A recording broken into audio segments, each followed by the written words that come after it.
मैया।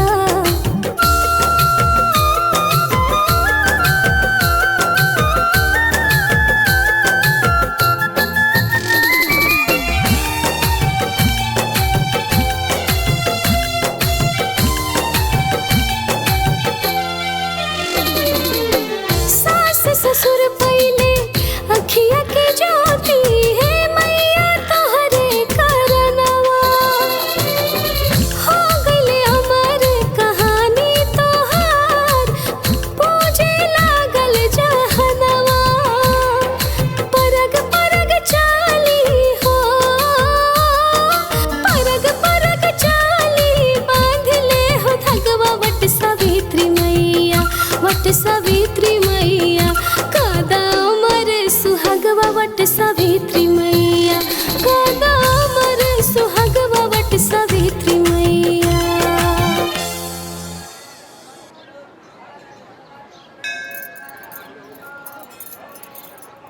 अरे यहाँ से चप्पल कहाँ गई? लौकत ना है चप्पल। हमरो चप्पल नहीं खे लौकत। अरे हमरो चप्पल नहीं खे लौकत। पता ना चप्पलवा कहाँ चल गई। माई तोनी लोग के चप्पल यहाँ बा।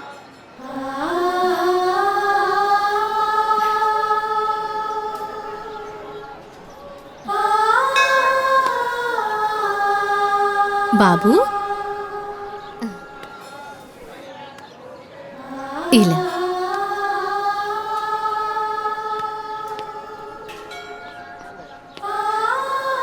इला बेटा ला ई होला।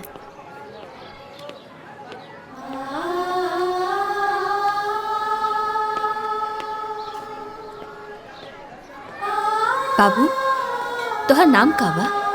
कहाँ रहेला? हम बतावत हई। अनाथ हा बेचारा। पैदा होते एकरा के केहू वटवृक्ष के नीचे छोड़ गइल रहे। आधी रात के रोवत रहे त हम उठौनी हा। ई वटवृक्ष के नीचे हमरा के मिलल ना, यही खातिर एकर नाम हम बटुकनाथ रख देनी। तब से ही यहीं पड़ल रहेला। मंदिर के साफ सफाई के साथे साथे आवे वाला भक्तन के जूता चप्पल साफ कर देवेला। जौन कुछ भी वो देवेला ना वही खाए पिएला। इला माई।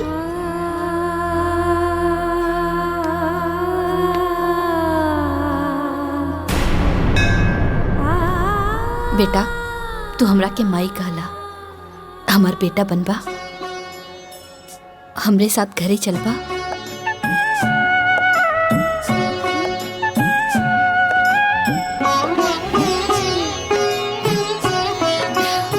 चला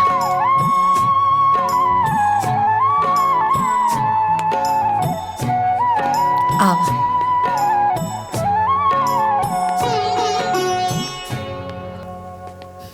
क्रिकेट ना शाम के खेलल जाई। हाँ वहाँ ऐसे छक्का मारी है। हाँ ठीक बा। अरे नलायको, कहाँ से घूम के आवत तारा लोग? वो गार्डन। गार्डन? अरे हम जज हई। अरे पढ़ लिख के कम से कम नायब तहसीलदार तो बन जा लोग। हैं गांव में हमार थोड़ बहुत तो इज्जत बची रही।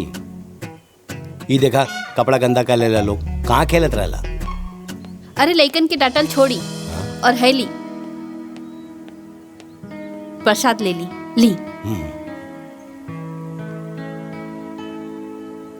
तू ला। देवकी ई लइका के हो? एकर नाम बटुकनाथ था। ई हमरा के मंदिर में मिलल। अनाथ है बेचारा। ए जी हमने के लगे 2 गो लइका बा। एगो और हो जाई। त्रिदेव जब भी हमरा के माई कह के बुललस है ना, हमरा के अशोक और ओमकार दिखाई देलस। हम अपने ममता के रोक ना पौली और एकरा के लिए आईनी। ठीक बा। जब माई अपन ममता लुटा देनी त बाबूजी भी अपन प्यार दे दी हैं। है ना बेटा? चला हम तो के मिलाओ तनी। ई तोहार मझिला भाई असो। गले मिला भैया से। हाँ आवा। अब इनसे मिला। ई तोहार बड़ भाई ओंकार। चला ओंकार गले लगा बेटा। ओंकार का हो गई लेकर रखी? हाँ एकर तेवर तो देखा। लड़का है ना, समय के साथ बदल जाए। ठीक है चला, चल बेटा अंदर चल।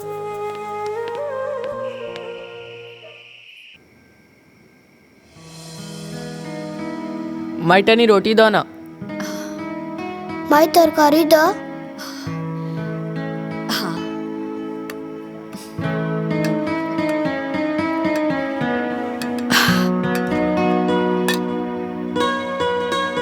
इला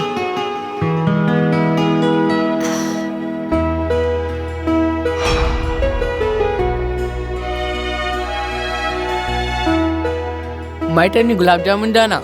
माई एगो हमरो के दी है। हमू के द। एक तू ले ला, आधा तू ला और आधा तू ला।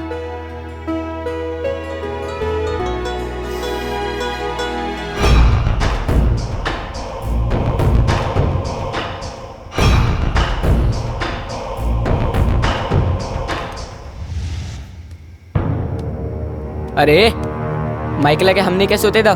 चलो उठ। ए अरे ओमकार, सुत गइल बा ना, तोहनी के बिस्तर लागल बा, जा जाके सुत जा।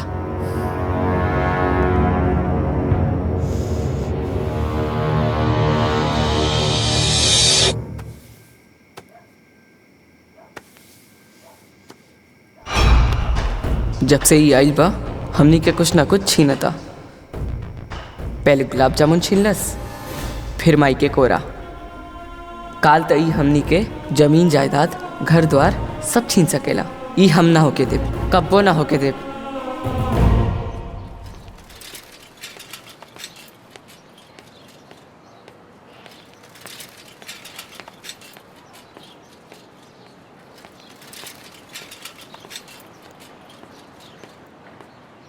रुकी चाचा। हाँ रुकी। हाँ हाँ चल उतर।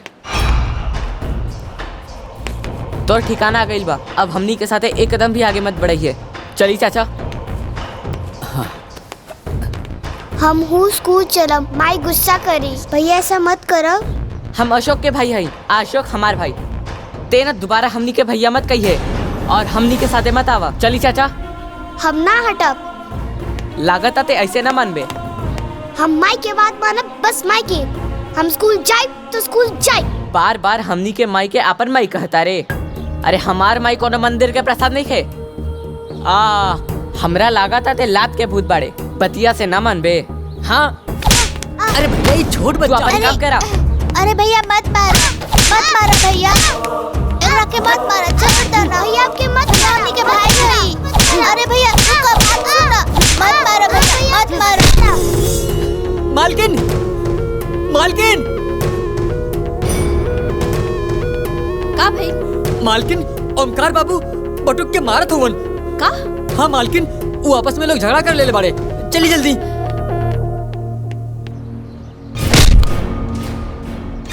बटुक बिटवा, कुरुक्षेत्र में अर्जुन के उपदेश देत समय भगवान श्री कृष्ण कहले, हे पार्थ, धर्म युद्ध में जौन तोहरा सामने खड़ा बाड़े, इमे से न कोनो तोहार भाई है न कोनो गुरु, सब शत्रु बाड़े। युद्ध करा, युद्ध करा, युद्ध करा।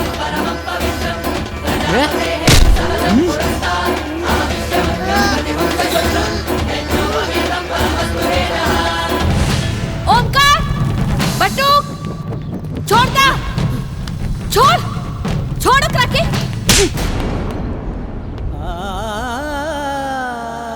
तो के सगा से प्यारा ही पराया हो गई। अरे नहीं बेटा, तू अभी छोट पड़ा ना, यही से हमार बात नहीं के समझता रहा। रुका।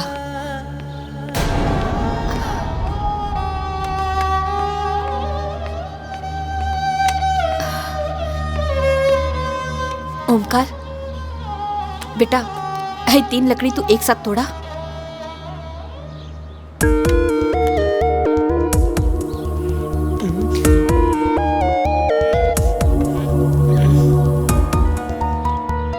नहीं खे टूटत। अशोक तू तो तोड़ ले पाना, तोड़ा। नहीं के टूटत। हमरे बटुक के पास तो बहुत ताकत बा, वो तो जरूर तोड़ ली। ला तोड़ा तोड़ा।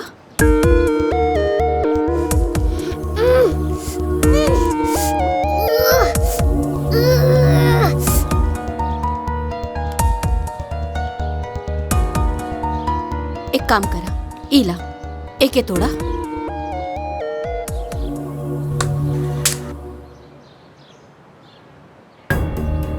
तू तोड़ा। अब तू तोड़ा। ये टूट गए। हम तोहनी लोगन की इहे समझावल चाहत रहनी, अकेले रहबा तो केहू तोड़ दे, और तीनों एक साथ रहबा तो केहू ना तोड़ पाई। एकता में बहुत बल होला, बुझाइल? जी।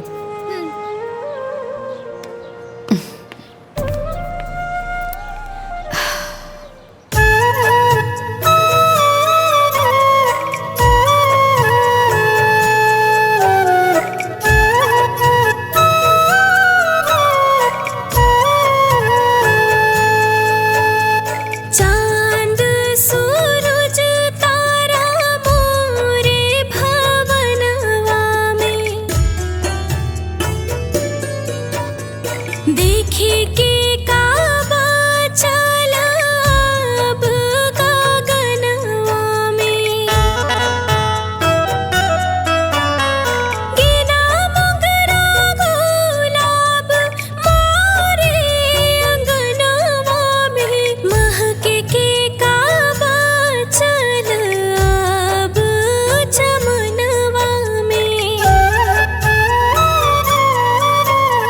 चांद सूरज तारा मोरे अंगनवा में।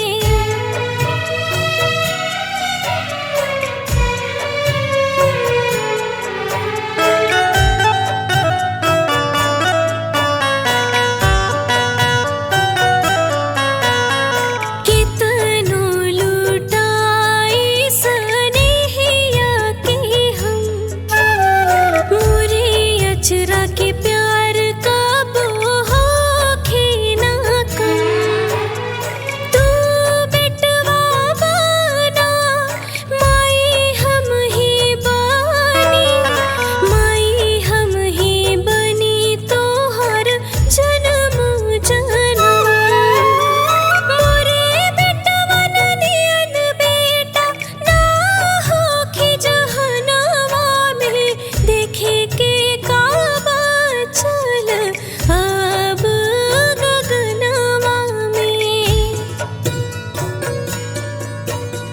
चांद सूरज तारा मोरे अंगनवा में।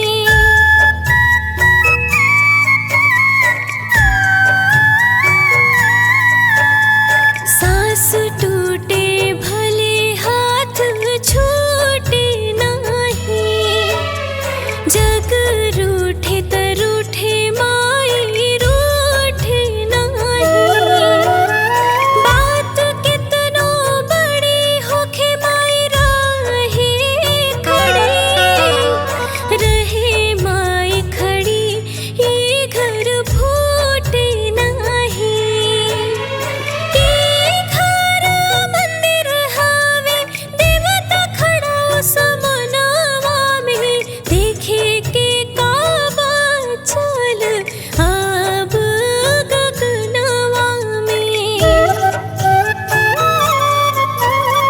चांद सूरज तारा मोरे भवनवा में।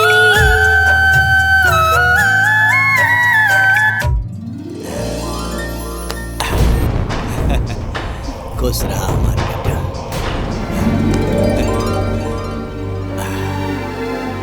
चला।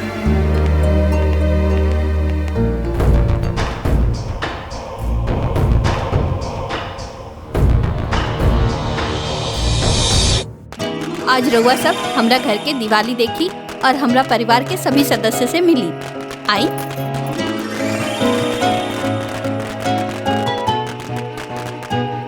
अरे आई ना।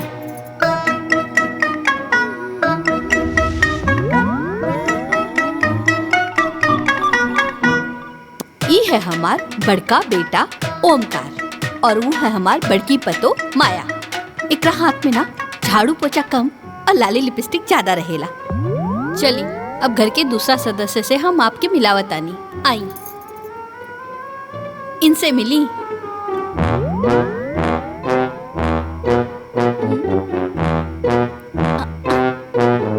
ई है हमार मझला बेटा अशोक और वो है ओकर मेहरारू नैना। कितना प्यार से अपना मेहरारू के अपने हाथे से खियावत रहे, बकिर अपना माई के कब्बो ना खिएलस। रउआ लोग कहावत सुनले पानी ना? अरे हम तो अपना आँखी से देख रहा पानी जो रुकी गुलाब। हाँ मेहरारू की पूजा करत तो देख लेली ना। चली अब हम लक्ष्मी जी के पूजा करत दिखाए जा रहे पानी। आई। ओम जय लक्ष्मी माता मैया, जय लक्ष्मी माता, तुमको निश दिन सेवत मैया जी को निश दिन सेवत हरि विष्णु विधाता। ओम जय लक्ष्मी माता।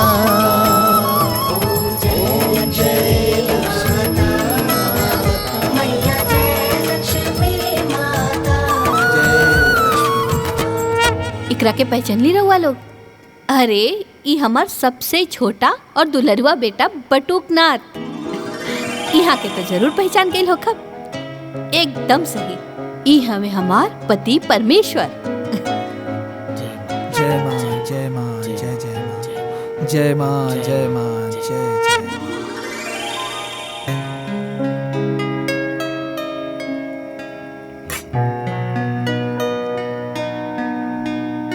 पाए लागू जी।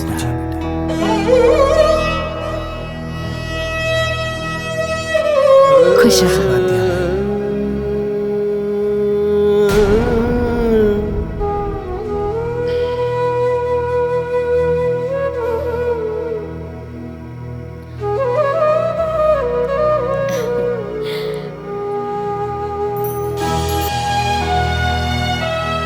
बोलो लक्ष्मी मैया की जय।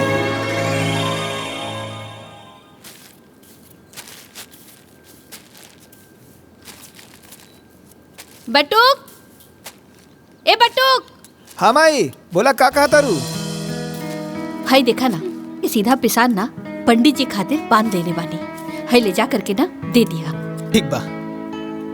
अरे अरे रुका रुका। अब का भइल? ई देखा ना पैसा देवल तो भूल गई रहनी। हाँ इला इहो दे दिया और पंडित जी के जोड़ लगा के ना आशीर्वाद जरूर लिहा। काहे से कि संत महात्मा के आशीर्वाद से ना दुख मुसीबत सब दूर हो जाला। और वैसे भी वो तुहार जीवन दाता बाड़े। ठीक बा, हम आशीर्वाद जरूर लिहब, भूलब ना।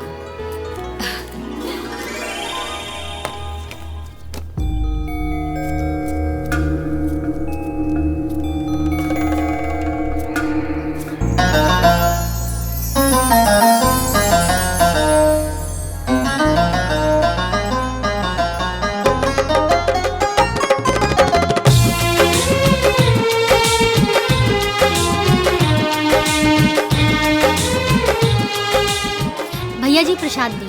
हाँ दे दे। कितना भाई? 250 रुपया। 250 रुपया? अरे एकदम मंदिर में लूट मचोले बाड़ा। अरे सब कुछ महंगा हो गईल बाटे। हमरा की मत बतावा कि महंगा हो गईल बा। हमार बचपन ऐजा बीतल बा, ई कुल 10 रुपए में मिलत रहे। 250 रुपया लाई दी।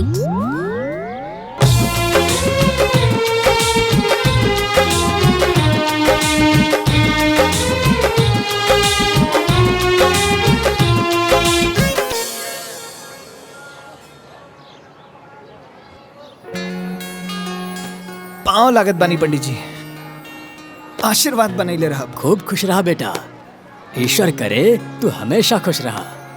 और ही बताओ बेटा, तुहार परिवार में सब ठीक बानू? जी। और तुहार माई के का समाचार बा? सब स्वस्थ निमन बा? अरे वो एकदम बढ़िया बड़ी, उहे तो हमके यहाँ भेजले हैं। और रउआ खातिर ई चढ़ावा भी देले बाड़ी। जथा नाम यथा गुण। तुहार माई तो देवी बाड़ी बेटा। वो हमेशा सब केहू के ख्याल रखेली। ईश्वर उनका के हमेशा खुशहाल रखे। अच्छा पंडित जी, आज्ञा दी। खूब खुश रहा बेटा, खूब खुश रहा।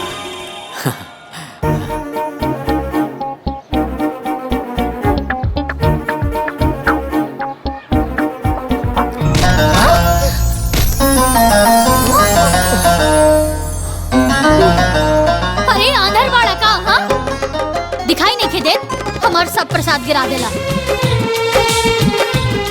अब हम का चढ़ाए भगवान जी के? अब देखत का बाड़ा, मदद करा। न जाने कहाँ से आ जाला लोग, हाँ, हमार हाँ? पागल।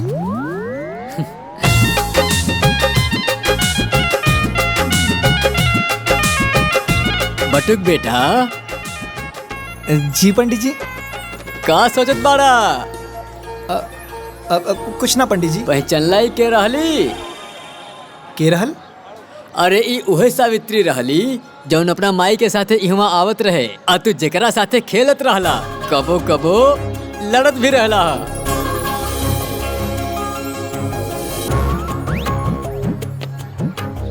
रुकना ना।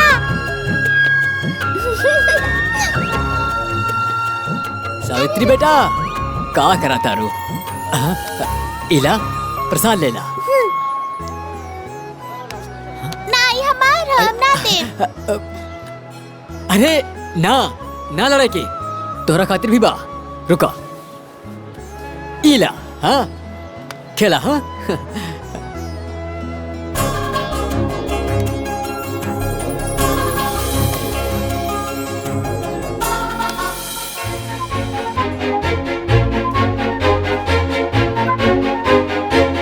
सावित्री। हाँ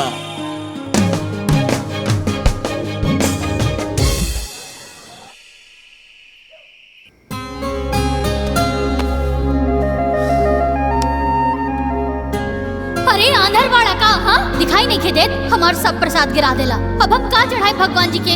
अब देखत का बाड़ा, मदद करा। अरे एकदम मंदिर में लूट मचोले बाड़ा। हमरा की मत बतावा कि महंगा हो गइल बा। हमार बचपन एजा बीतल बा, ई कुल 10 रुपए में मिलत रहे।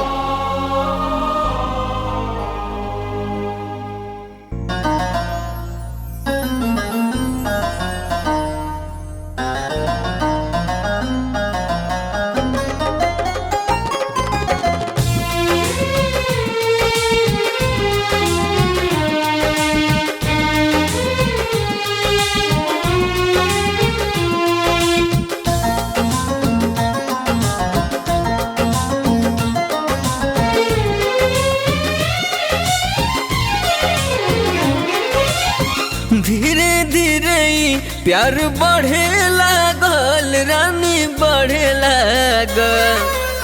सपना के महल दिल गढ़े लागल, रानी गढ़े लागल। धीरे धीरे प्यार बढ़े लागल, रानी बढ़े लागल। सपना के महल दिल गढ़े लागल, रानी गढ़े लागल। मन बहकावे गुजरिया, तोहर पियर रंग साड़िया। दिल धड़कावे गुजरिया, तोहर पियर रंग साड़िया।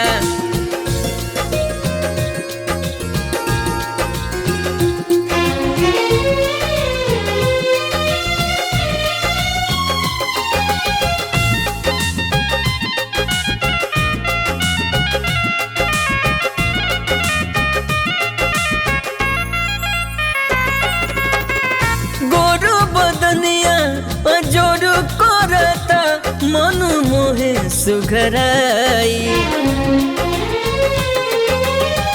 देख के तोहर रूपवा सलोना, धड़कन हो थम जाई। पागल हो जाए नजरिया, लचुक जब कमरिया। दिल धड़कावे गुजरिया, तोहर पियर रंग साड़िया।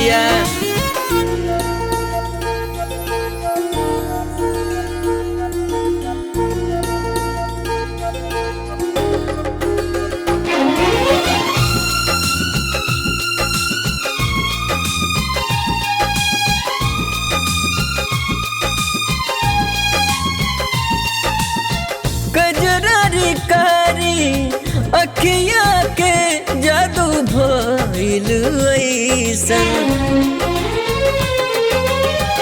बारों से कई गुना ज्यादा सोचले रहनी जैसन लागेला कि सरसों फुलाइल मारे झकोरवा बयरिया दिल धड़कावे गुजरिया तोहर पियर रंग साड़िया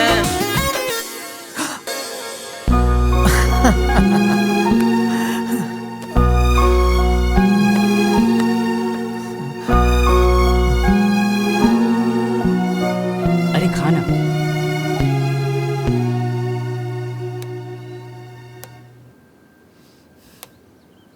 बटू नाश्ता हो गेल तुहार? हाँ। अच्छा ते काम करा ना, तू ना मंदिर चल जा। काहे से कि तुहार बाबूजी ना अपना दोस्त हरिशंकर जी के यहाँ जाए से पहले हमरा से कह के गइल बाड़े।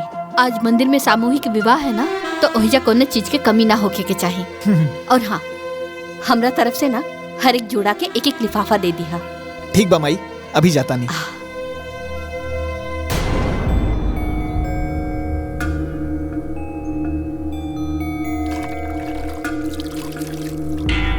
हला ठीक है।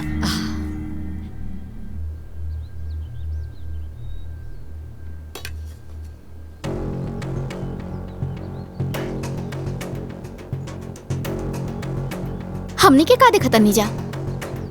माई हर काम बटुक से काहे कहेली? अपन सगा बेटा से तो कबो कुछ ना कहेली। घर के सगरी काम नौकर करेलन, मालिक ना। बाकी जेठ जी, हमरा तो लागता कि रवा लोग नौकर बानी और मालिक। चली दीदी, ई बात ना इन्हें लोग के समझ में नहीं खे आई।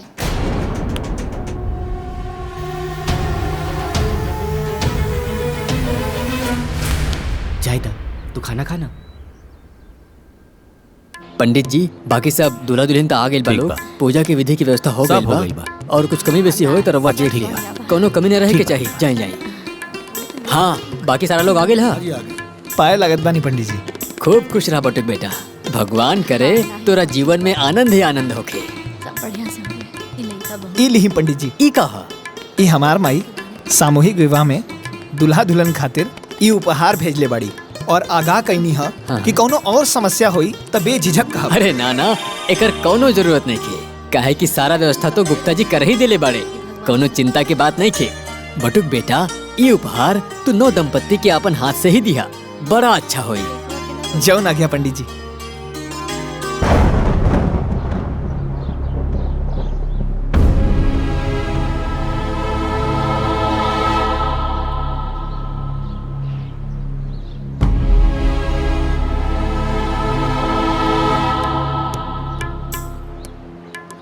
हाँ सोनू, ठीक। हाँ। सुधीर, वंशिका।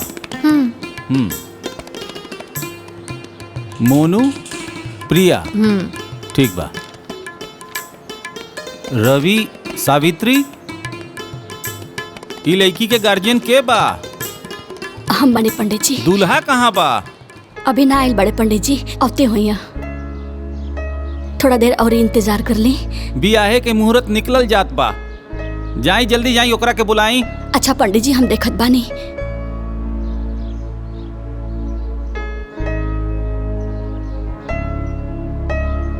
अब सब दुल्हा दुल्हन लोग बैठ जा।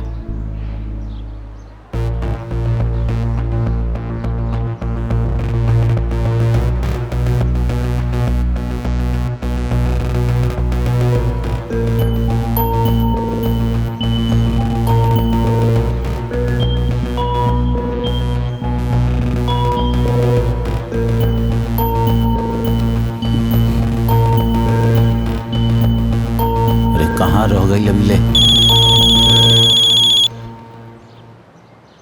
हाँ राम प्रसाद जी, अरे का भइल? रवा लोग अभी तक ना आई नहीं? अरे हम ही शादी ना करब। का शादी ना करब? ना। त ई बात पहले ना बताओ के रहल ह। ठीक बा, रखी फोन। अरे का भइल? दुल्हा कहाँ गइल? कुछ पता चलल? ना पंडित जी, कुछ पता ना चलल। सगरो ढूंढनी है, कहीं कुछ पता ना चलल? पता चल गई, वो लोग अब ना आए वाला बा। काहे कि लड़का भी ब्याह करे से मना करा था। हे भगवान, ये का हो गए? अब हम का करी? हमार तो नसीब में फूटल बा। कैसे कुल बनलो काम बिगड़ जाता हमार। धीरज रखा, सब ठीक होई। अरे हो सकेला कि सावित्री बिटिया के नसीब में ऐसे बढ़िया वर लिखल होए। ओकरे नसीब में का बा पता ना, बाकी ओकरा के लेके ना हम के जीवन भर जरूर झेले के बा। अरे पैदा होते ही बाप के खा गई। अब लागता कि एकरे चिंता में ना हम मर जाए। ऐसे मत कहा। पता ना कौने जन्म के कर्म बिगड़ल बा पंडित जी, विपत्ति टले के नामे नहीं केले।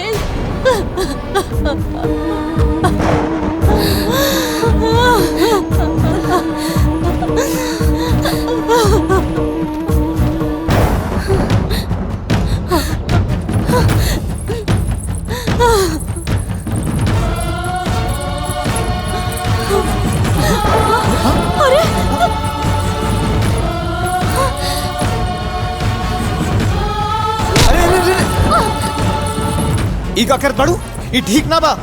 छोड़ा हमरा के, हम कहता नहीं छोड़ा हमरा के, हमार मर जाए ही ठीक होई। अरे ऐसन करल का सोचल भी पाप होला। हम तोरा के ना करे दे। हमरा के ई पाप पुण्य के बारे में कुछ नहीं के पता। हमरा के तो बस इतना पता बा कि हमरा मरला पर ही हमार परिवार से विपत्ति टली।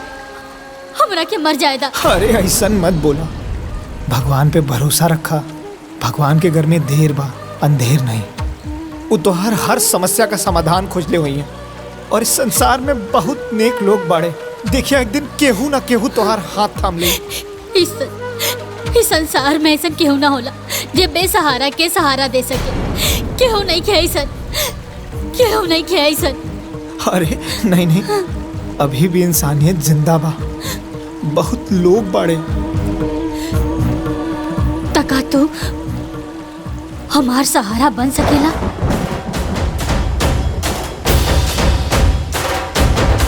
बन तो सकीला, पर बाबूजी से ज्ञान बाटल अलग बात था और वह ज्ञान के पालन कईल अलग बात। रुका, हम बनब तोहार सहारा। हम निभाए जीवन भर तोहार साथ।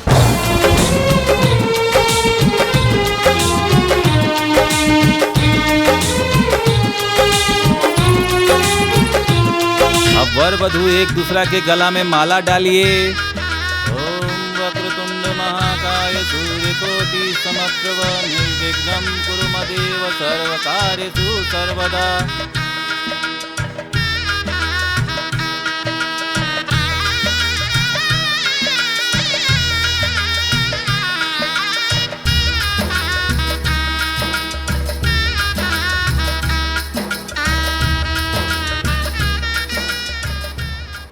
चल निकाल 1 रुपया बरीचा।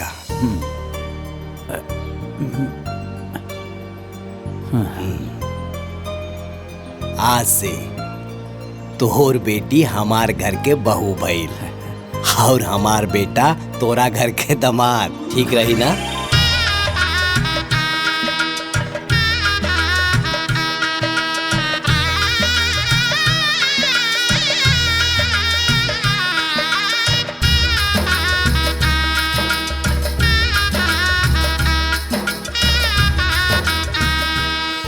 लेकिन एक बार बेटा से पूछ तो लेता।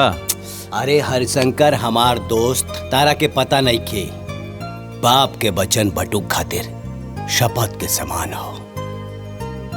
एक बार बटुक के सांस टूट जाई, लेकिन वो अपना बाबूजी के वचन न टूटे दी। हमार बेटा बटुक कौना भी लड़की के मांग में सिंदूर भरी तो वो तोर लड़की होगी। ये हमार वादा हो दोस्त, वादा।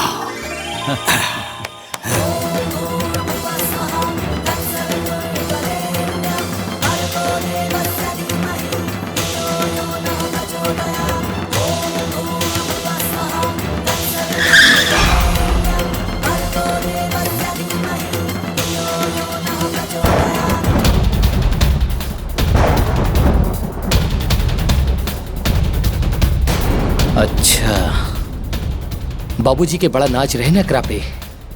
अब बाबूजी के पता चली कि कितना लायक बा और कितना नालायक बा।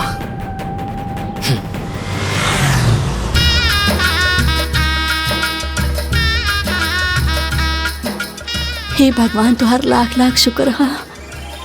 ई का 1 रुपए के सिक्का। अरे भाग्यवान, ये 1 रुपया के सिक्का ना, भरीच्छा भरीच्छा। हम अपना बटुक के बियाह तय कर देनी अपना दोस्त हरशंकर के बिटिया से। बहुत बढ़िया कहनी है बाबूजी।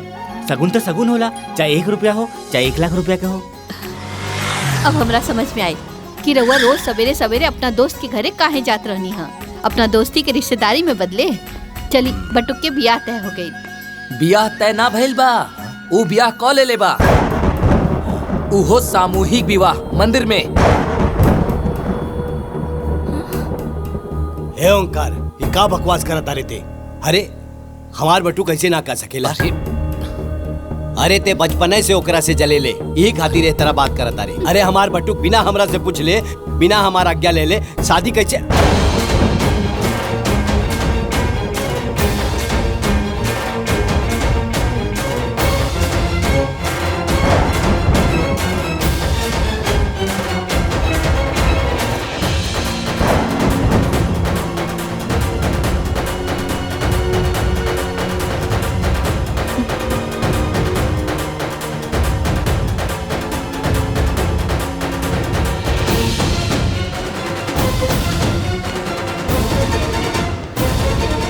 बाबूजी खबरदार, हमार पैर छुए के जरूरत नहीं की। देख ले लो देव की, आखिर पराया खून अपन रंग दिखाई देलस। अगर हमार बेटा होखत तो बिना हमरा आज्ञा के एकरा से बियाह करत। एकरा वजह से हमार वचन टूट गई। आखिर हम का मुंह दिखाई अपना दोस्त हरिशंकर के? कतना इज्जत रहे गांव समाज में बाबूजी के, आज पगड़ी उतर गई ना। अरे ई कोनो बियाह ह? ना बाजा ना गाजा ना बाराती ना घराती। सही कहा तारू नैना, इतना बड़ कांड के आइल बा, लेकिन माई एकरा के एक शब्द ना बोली है। आज तो हर माई ना हम बोला, हमार फैसला हुई। देवकी एकरा के अपन बेटा बना के घर लाइल बिया, तो एकरा के पूरा हक मिली, घर जमीन जायदाद सब में एकरा के तीसरा हिस्सा मिली। लेकिन ना मिली तो हमार आशीर्वाद। नहीं बाबूजी नहीं, हमके तो बस माई बाबूजी के आशीर्वाद चाहिए। ये सब कुछ ना चाहिए, बस माई के और आपके आशीर्वाद। देवकी, अभी घर में बंटवारा हुई, सिर्फ बंटवारा। बाबूजी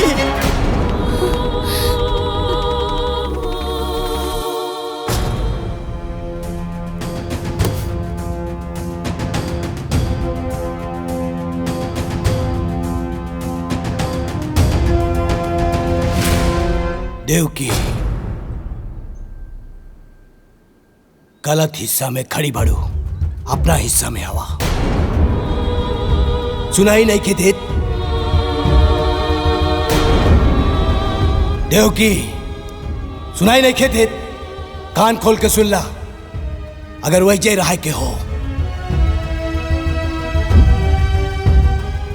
तो तारा के अपन मांग के सिंदूर पोछे के पड़ी।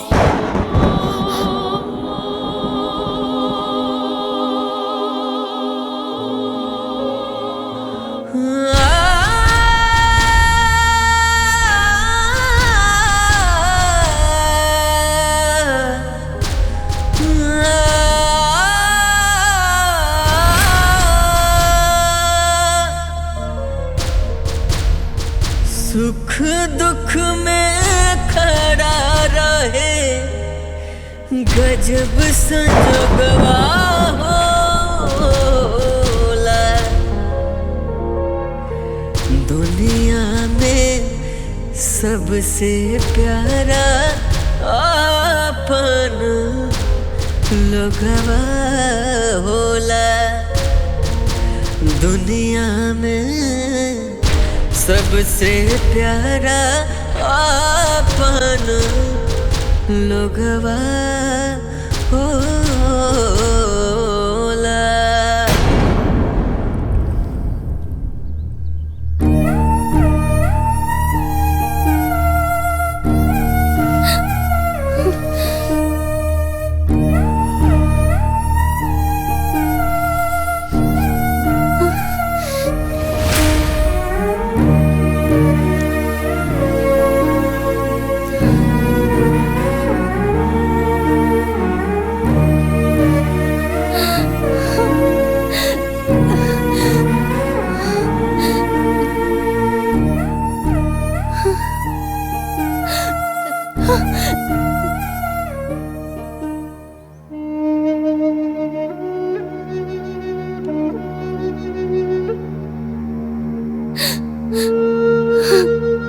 अभागन हैं।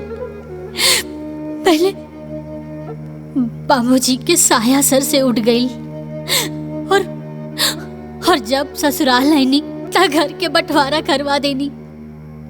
अरे हमरा जितना अभागन बहू के हुई जेकरा के होकर सास ससुर के आशीर्वाद तक ना मिलल। हमनी के वैवाहिक जीवन माई बाबूजी के आशीर्वाद के बिना अधूरा बा।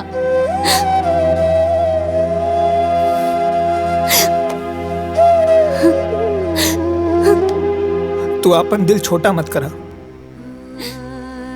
बाबूजी गुस्सा में होवन और माई एक दिन उनकरा के जरूर मना लेहन। और ई रात रोए का ना है, ये हमनी की जिंदगी का नया शुरुआत है।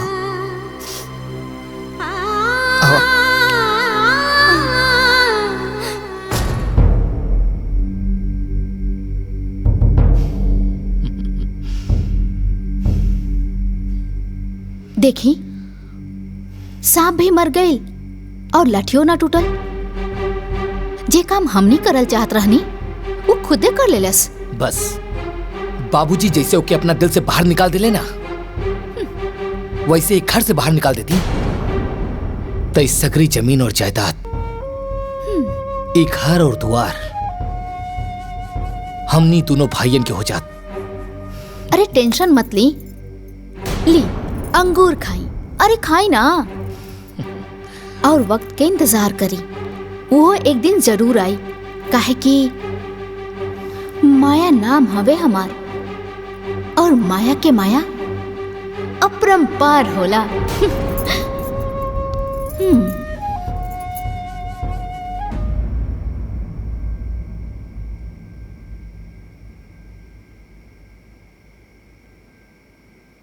तू काहे मुंह फुला के बैठल बाड़ा?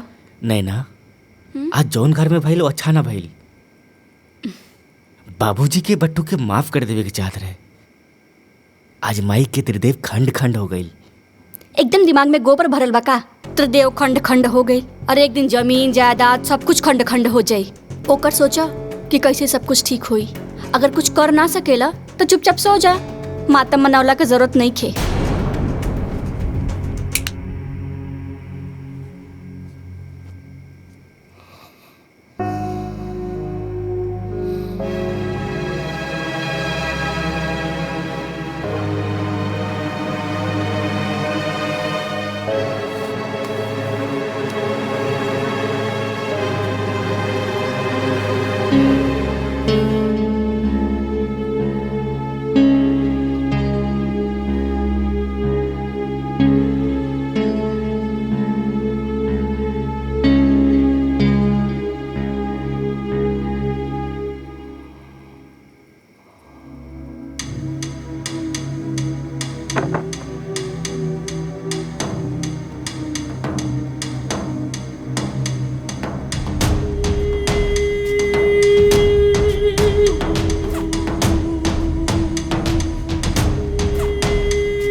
प्रणाम अम्मा जी। खुश रहा, जुग जुग जिया। हम तोरा के नीक ना दे पौली ना, यही से नीक लेके आइल बानी। हैला हमरा तरफ से रखला।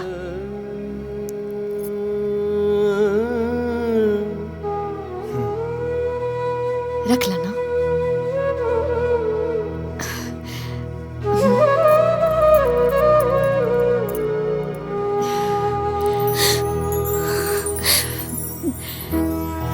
खुश रहा। हम ना सब केहू से छिप के आइल बानी। हमार बड़की पतोहिया ना अलगाव होते ही अपने मैके से नौकर बुला लेलस। एक नंबर के काम चोर पिया। काम में मन ना लागेला, बाकी सब चीज पे नजर रखेले। अच्छा हम चलतानी।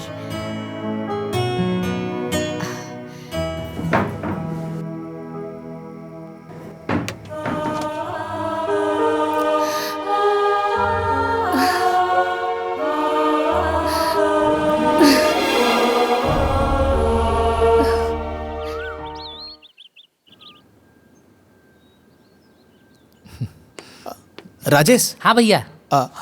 ई बाबूजी के दे दिया। ठीक बा भैया।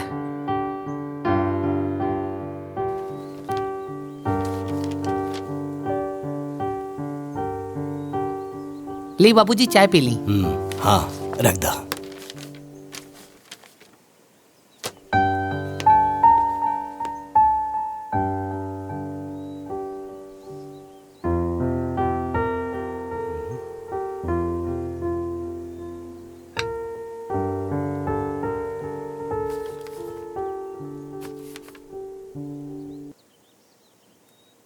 बाबूजी प्रणाम। आपका बटुक।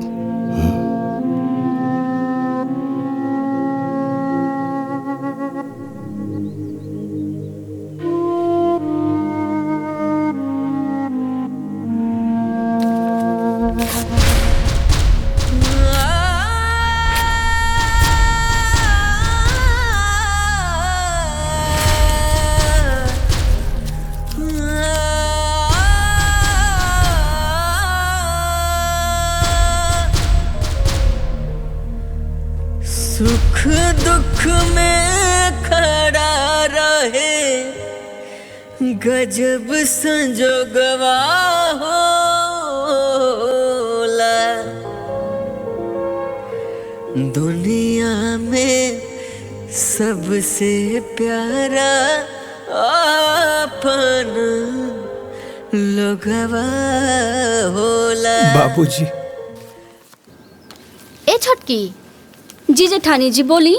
जाना तरे कुछ लड़की इतना कुलच्छनी होली सन कि ससुराल जाते ही अलगवनी करा देवेली सन, मनहूस होली सन। सही कहा तने जेठानी जी, ऐसन बहू भगवान दुश्मनों घरे ना देवे।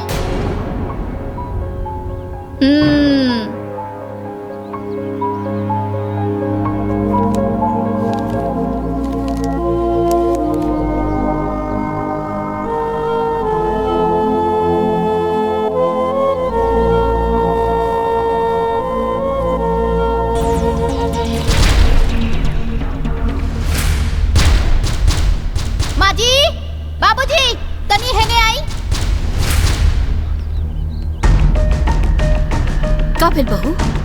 ये देखी सारा कचरा गोलिया के और हमनी के ओरा करके चल देलस महारानी। बाप रे बाप कितना पट्टेदारी निभावती। अरे सावित्री, सावित्री। का भैल जी? ये सब कहा? ये सब कचरा गुलिया के एहर कह दिलू? हम तो ई सूप लेवे खातिर गइल रहनी, कूड़ा उठावे खातिर।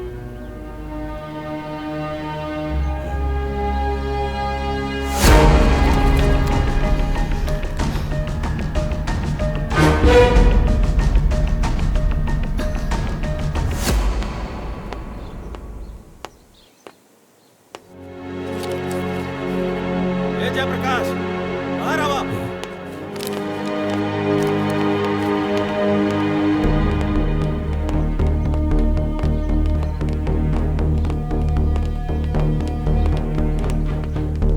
इहे निभैला दोस्ती हमरे साथे। अरे पूरा गांव में थू थू होता। अमानत देले रनी तारा के, तार बेटा से हमार बेटी के बियाह करावे खातिर। अरे चुप काहे बड़ा, बोलत काहे नहीं खे? अरे कहां गई तो हर वचन? कहानी की एक बार पटुक से पूछ ला, लेकिन ना।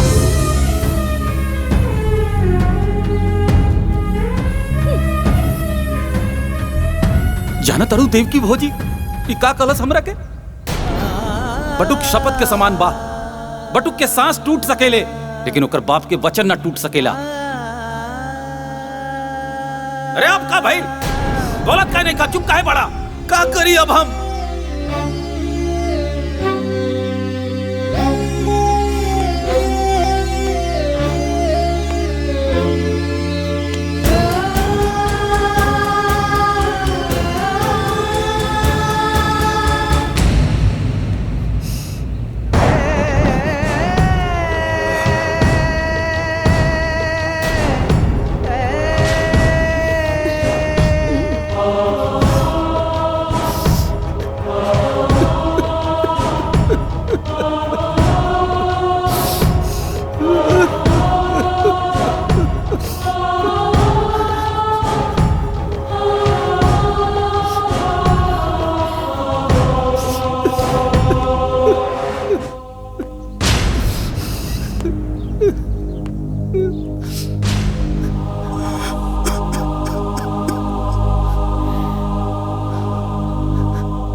आंसू के कई रूप होला देव की, दुख के अलग और अपमान के अलग।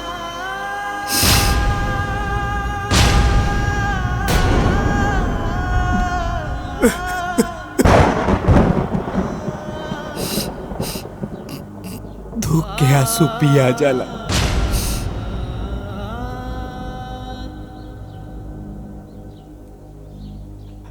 अपमान के आंसू ना पियाला देव की, ना पियाला।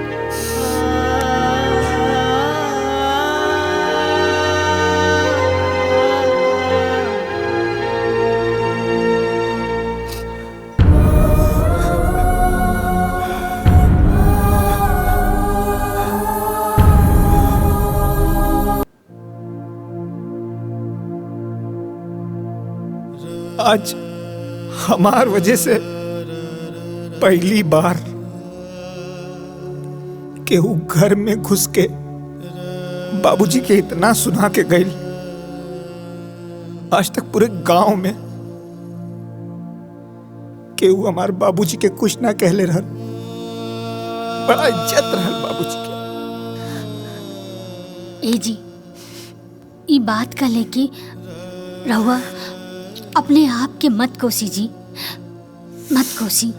केहू के अपमान कहिला से केहू देवता के महिमा कम ना होला। और बाबूजी त देवता हन और हमेशा रही हन। हाँ,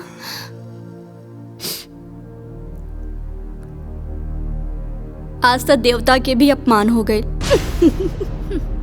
हाँ देवरानी जी, ये अपमान बाबूजी के गुस्सा के आग में घी डाले के काम कैले बा। और अब बाबूजी के सीना के जरत नफरत की चिंगारी एक दिन ज्वालामुखी बन जाई। ओकरा बाद बाबूजी ओकरा के खुदे निकाल दिए घर से।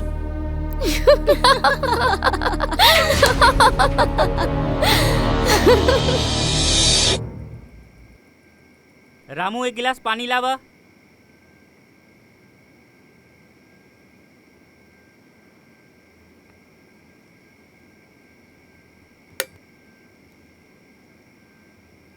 ए जी, घुरहु आयल रहे, कहला सा कि कल खेत में खाद वाद डाले के बा।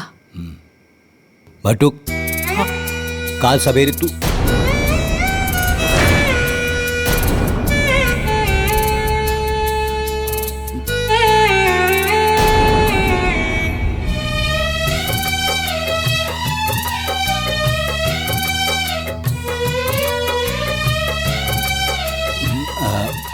ओंकार, काल सवेरे तू ब्लॉक पे चल जाइया और वजह से 4 बोरिया यूरिया 2 बोरिया डाई ले ले आइया।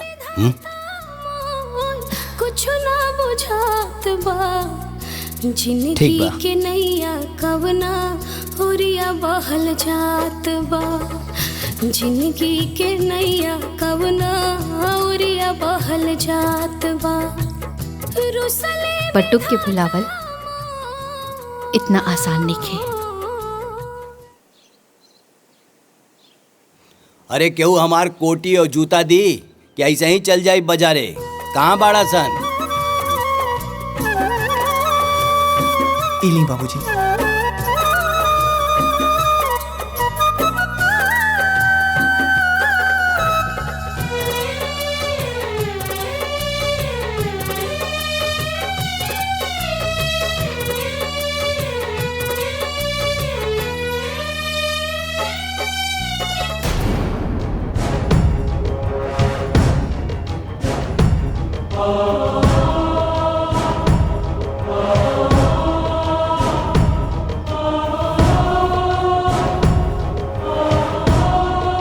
ए जी सुनी।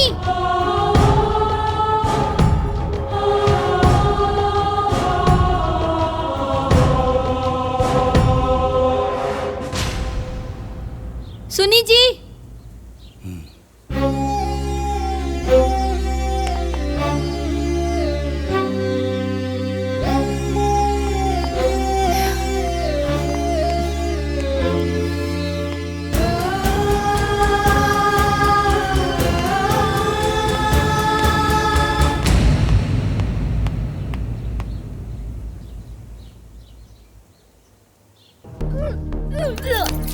हाँ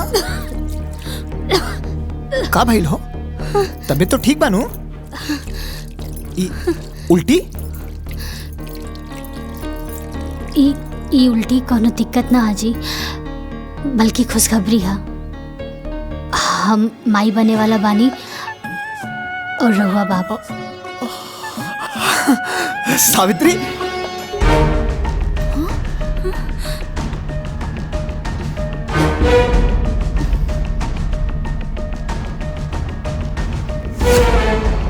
ब्याह कके पहले हमनी देवरानी जेठानी आईनी और माई पहले उकलमोही बन गई। सही कहा तनी जेठानी जी। कहीं ऐसा ना होखे कि काली पोता के मुंह देखला के बाद बाबूजी के फैसला बदल जाओ। काहे से कि मूल से ज्यादा ब्याज प्यारा होला। हमने यही तरफ बैठ के एजा मातम मनावल जाई और वो गोद भराई की खुशी बनाई। गोद भराई का सारा सामान ला दिले है। फल फूल मिठाई नारियल सब आ गई। सब सामान तो आ गई, लेकिन गोद भराई के रस्म सिर्फ सामान से ना होला। गोद भराई करे वाली भी तो चाहिए। अगर माई ना आई है तो गोद भराई के रस्म पूरा कैसे हुई? अरे तू उदास मत होखा, केहू आवे चाहे ना आवे, बाकी माई जरूर आई।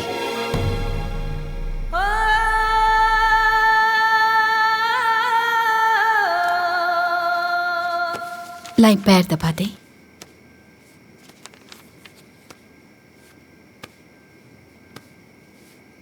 ए जी, एगो बात कही। बोला। इतना साल बाद हमनी के खानदान में वंश आवे वाला बा। रउआ कहीं तो हम कल बहू की गोद भराई में जाई ना। वंश आपन होला, पराया के ना। तारा के गोद भराई में जाए के जरूरत नहीं खे, बुझाइल नो?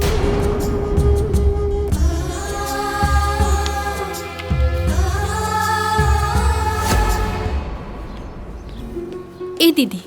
हाँ, आज हमरे छोटकी पतोहिया के गोद भराई है तो जरूर अइहा। अपने बिटिया के भी जरूर ले ले अइहा। बहुत बढ़िया नाचे लेना। ठीक बा दीदी।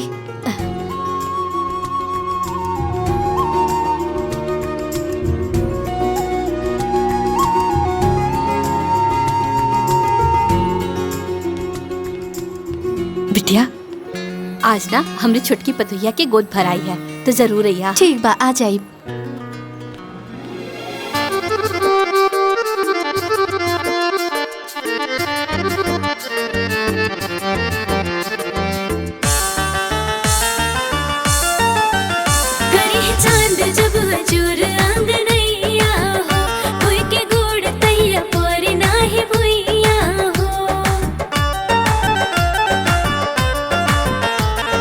ठुमक ठुमक ना चल जाए बाजी ढोलक झाल हो।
सुमंगल गुजी कही अंगना, सुंदर ललन खिली है सुनवन के पलना। घर परिवार सब हो के खुशहाल हो, घर परिवार सब हो के खुशहाल हो। अचरा में जहिया, अरे अचरा में जहिया उतरी है नंदलाल हो। अचरा में जहिया उतरी है नंदलाल हो, अचरा में जहिया। बाबूजी, माई ओहर गई है गोद भराई के रसम में। हम अपना आंखें से देख के आई हा। रउआ हमार बात के भरोसा करी ना बाबूजी। अगर भरोसा नहीं के होत तो छोटकी से पूछ ली। बाबूजी दीदी सही कहा तनी, हमहू माई के वहाँ देखले रहनी हा। बहू, अगर तू लोगन के बात सच निकलल तो सोच ला, आज के बाद से देवकी भी हमरा लिए मर गई। चला लोगन। चलिए बाबू। हाँ चलिए बाबूजी।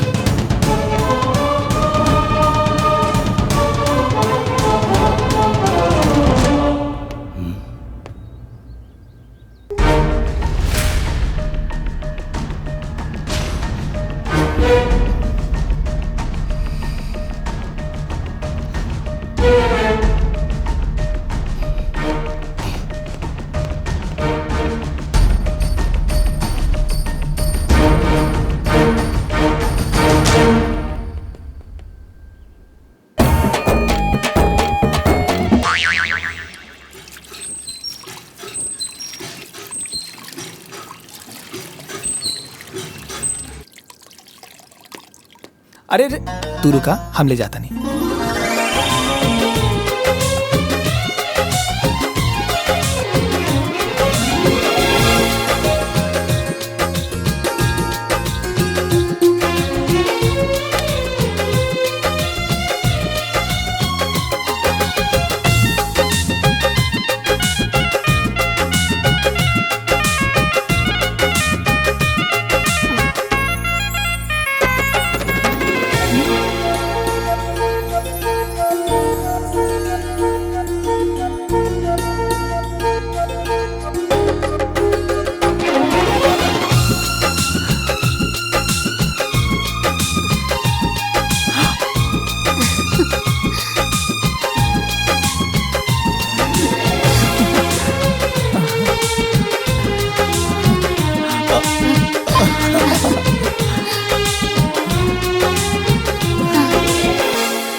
अरे रे रहेदा, खुश रहा। अच्छा, आज रात में ना चंद्र ग्रहण लगी तो ध्यान से ना अपने पेट पे गोबर लगा लिया, ठीक बा? ध्यान रखिया।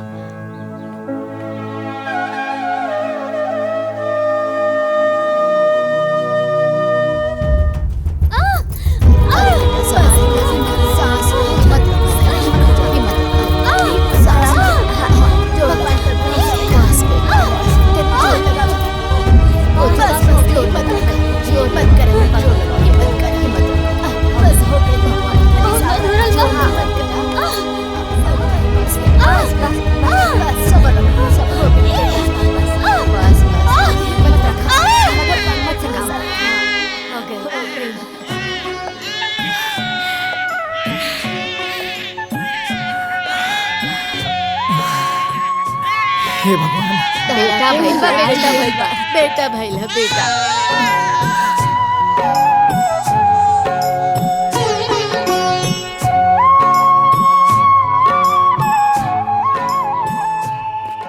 अरे भौजी, अच्छा भैल एजे बेटा गईलू। हमरे पोता के ना छठी है। ठीक बा। तो पूरा परिवार के साथ ही है। ठीक बा, आ जाई। ठीक बा, आ जाई बा। ठीक बा।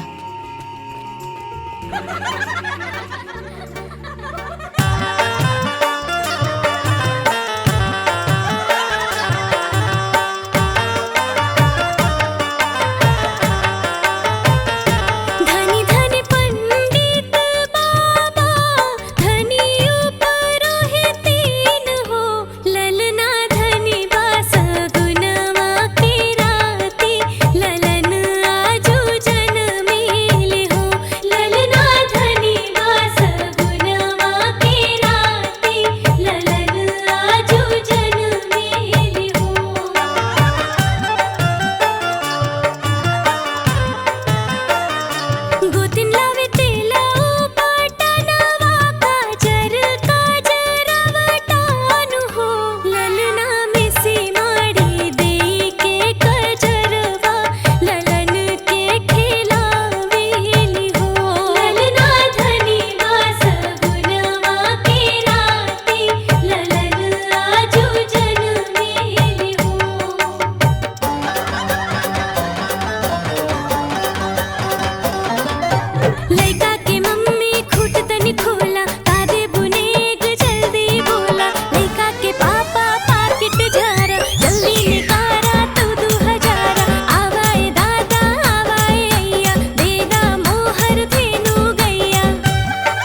का भइल?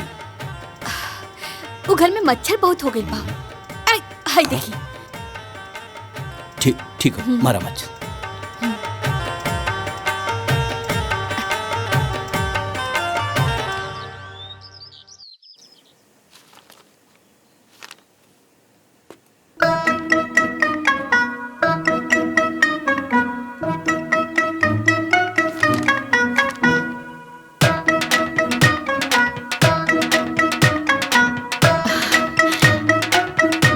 ए जी, कृष्ण भगवान के जन्म कृष्ण पक्ष अष्टमी के दिन भइल रहे ना?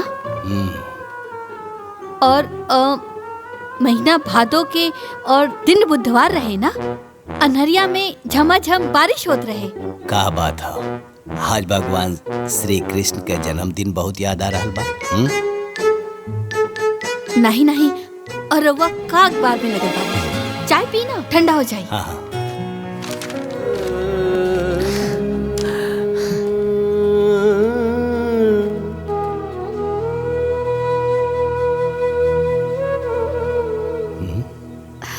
का भाई ठंडा हो गई का चाय? ना ठीक बा। माई इशारा दे देली कि लड़का का नाम का रखी। एकर नाम कृष्णा रही। कृष्णा कृष्णा। नंद घर आनंद भयो, जय कन्हैया लाल की, हाथी घोड़ा पाल की, जय कन्हैया लाल की। का भाई? हाँ कुछ नहीं।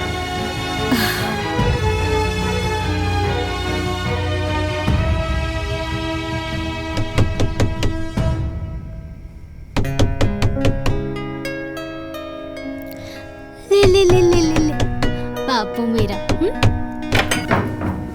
माई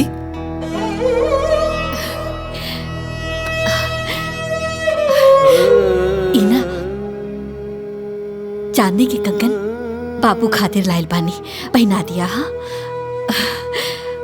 आ बेटा। अरे बाप रे बाप, वाह रे हमार किस्मत। भगवान हमरे जैसन किस्मत ना केहू के ना दे। पहले पतों से छिपके मिले ही नहीं, और आज अपने पोता से। अरे दादी, दादी है। हाँ हमरा के दादी पुलवा ना। हाँ रोता।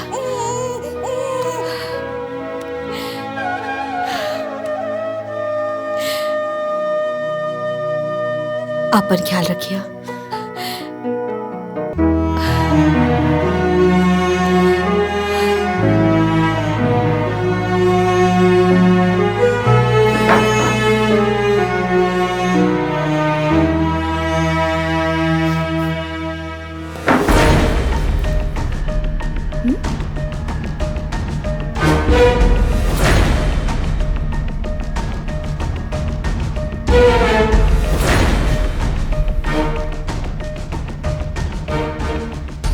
माँ जी के पोता खातिर प्यार एक दिन हमने खातिर बहुत घातक हो सकेला। माँ जी रउआ प्यार के अमृत के वर्षा बहुत कर लेनी, अब बारिश सास के ना बहू के हा।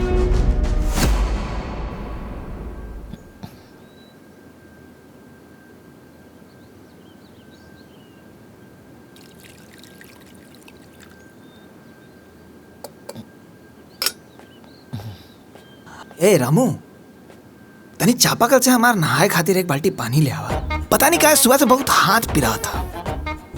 ठीक बा, लेकिन ई बात मालकिन के ना पता चले के चाहिए, ना तू अपना घर से हमरा के भगा दी है। अरे अरे ना पता चली, सब लोग कमरे में बा। तू जो। ठीक बा।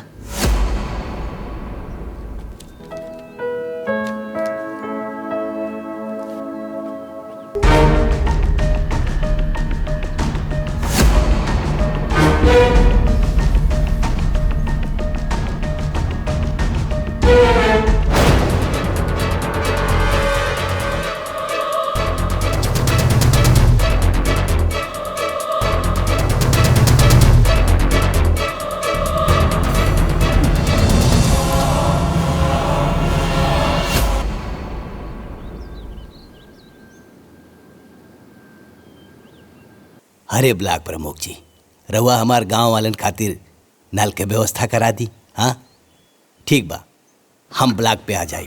हाँ जय राम जी की। ली बाबूजी चाय पी ली। अरे रामू, हाँ आज के अखबार कहाँ हो भाई? हमके लागता अंदर बा। जल्दी ले आवा। अच्छा।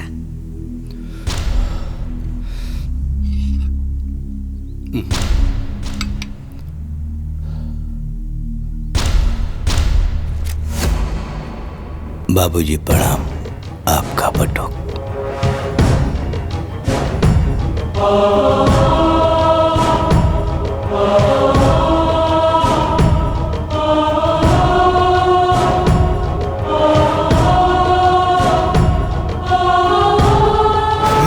का रोज रोज का ड्रामा। जय जय।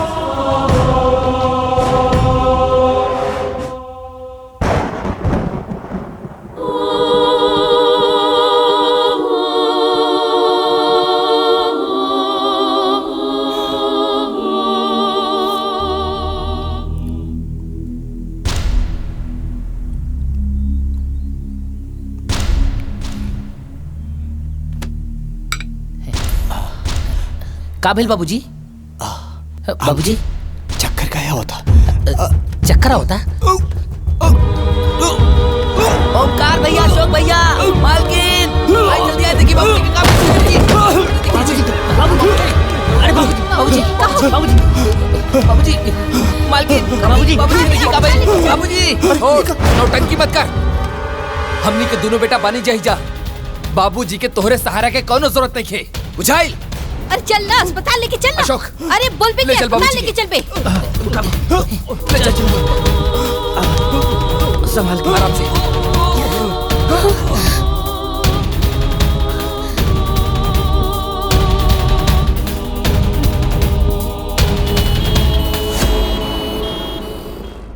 ओह माय गॉड, मेरा शक सही निकला। चाय में जहर था।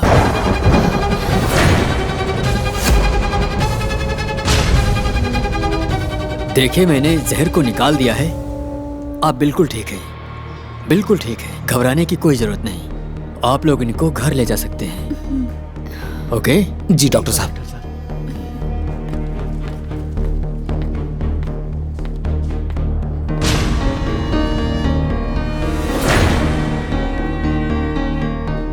का रामू, चाय में जहर के में ले रहे?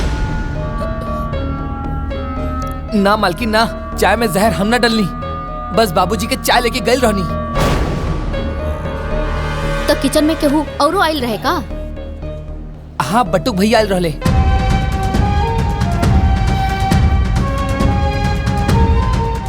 बटुक? हे भगवान, बाबूजी के चाय के ट्रे में पर्ची रखत रखत अब चाय में जहर मिला देलस। तोहार दिमाग खराब हो गइल बा कि पगला गइल बाड़ू? हमार बट्टू कैसे नहीं कर सकत। वो कुछ भी कर सकेला देवकी, कुछ भी।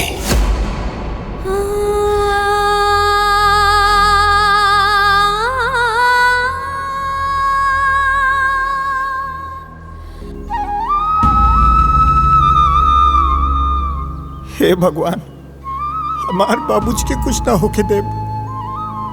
चाहे हमार जान ले ली, बाकी हमार बाबूजी को एकदम ठीक कर दे, एकदम ठीक कर दे।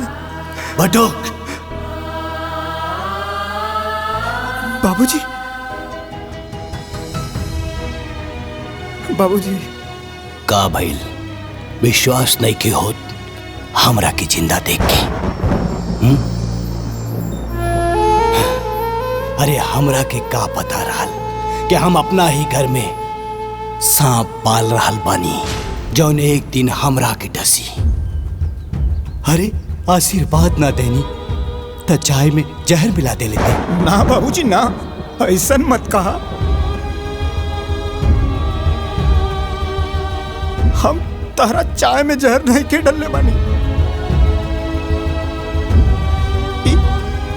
हम जानता नहीं तो हमार भगवान जानत। भगवान होके या इंसान, दिक्के होके भी धोखा दे सकेले। आपन खून आपन ही होला।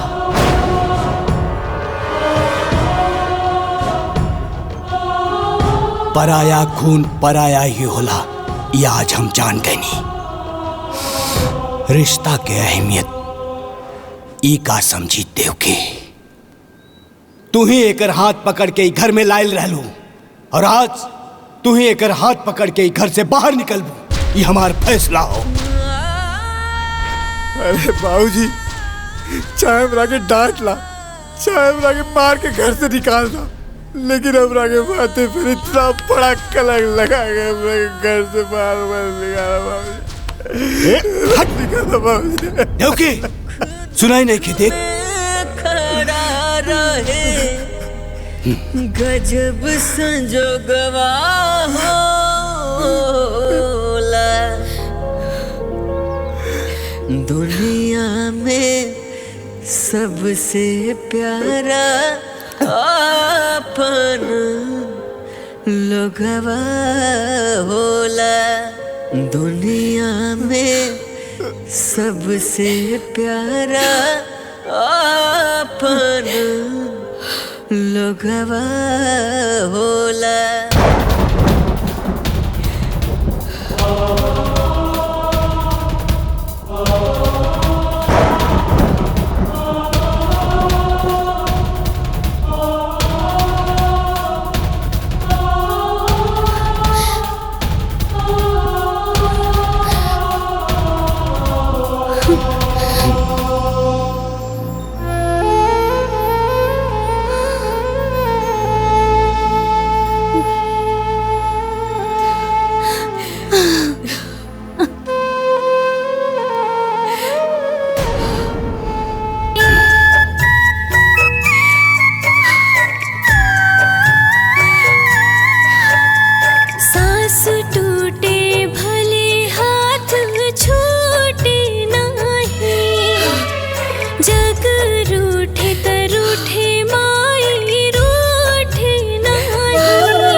जहाँ से हमारी जिंदगी शुरू भइल रहे,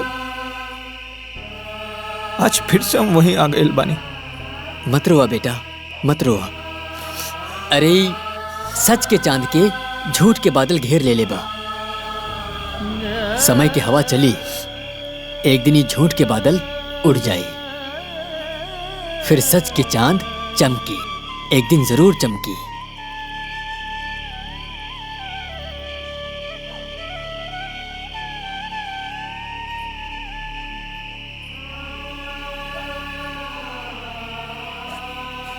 पाए लगी पंडित जी। खुश रहा। बटू कहाँ बाटे? भीतर घर में बा। है उनकर माई सामान भिजोले बाड़ी, कहनी की जाके दे दिया। ठीक बा। ठीक ना? प्रणाम पंडित जी। खुश रहा।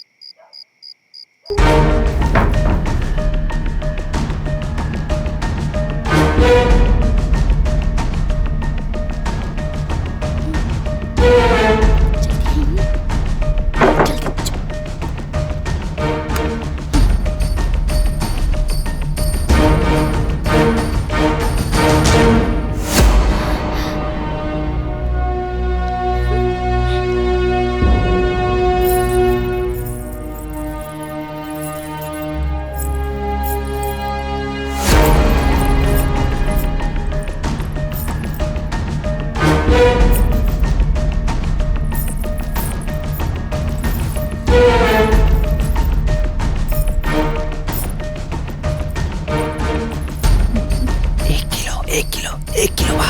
1 किलो। 1 किलो। आधा किलो रहुआ रख ली, आधा किलो हम, बाकी तीसर के बचल हिस्सा बांटे वाला। ठीक कहा तारू छोटकी। ऐसा बा, एके जल्दी जल्दी रखा, ना तो बाबूजी माई आ जाइए ना तो सब गुड़ को भर जाई है ना। इला रखा। ए तू रख।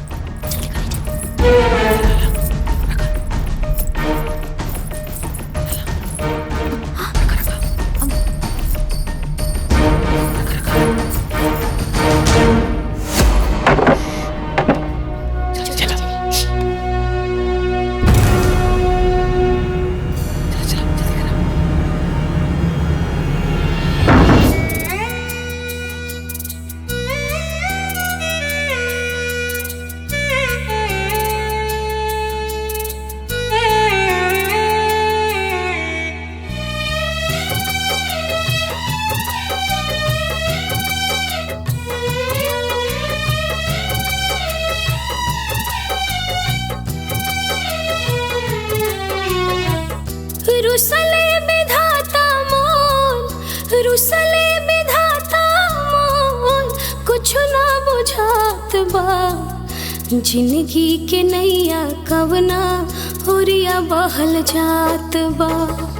जिंदगी के नैया कवना होरिया बहल जात बा। रुसले विधाता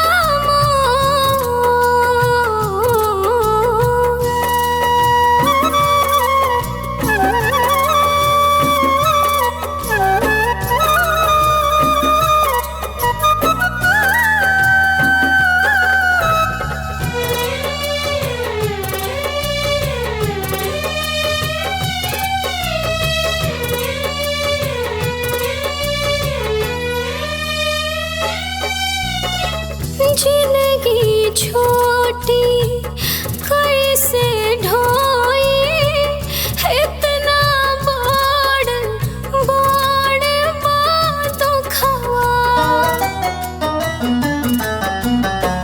जहर कलंक के जहर बनवलास, जिंदगी के हर सुखवा।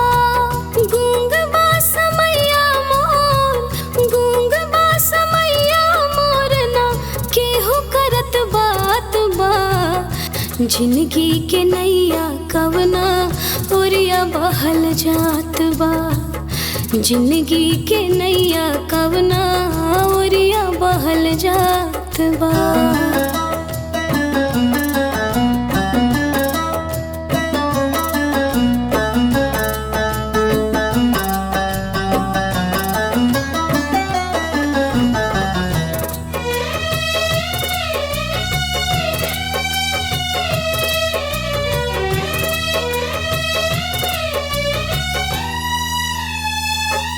बाबूजी।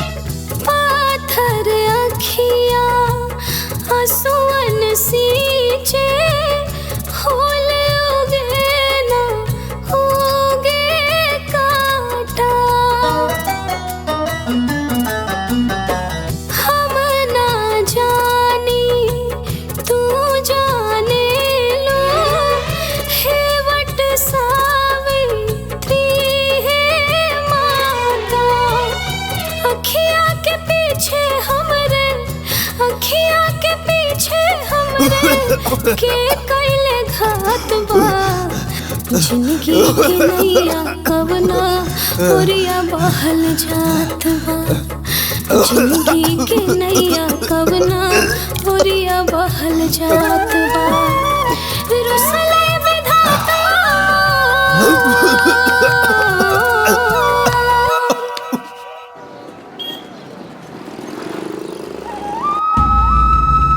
बाबूजी। बाबूजी। बाबूजी। देखिए, खाना पीना ना खाने की वजह से इनको बहुत कमजोरी आ गई है। इनको 2-4 दिन हॉस्पिटल में एडमिट करना पड़ेगा। इलाज में खर्च बहुत आएगा। फिलहाल आप 20,000 काउंटर पर जमा करवा दीजिए, बाकी मैं देखता हूँ। ठीक है डॉक्टर साहब।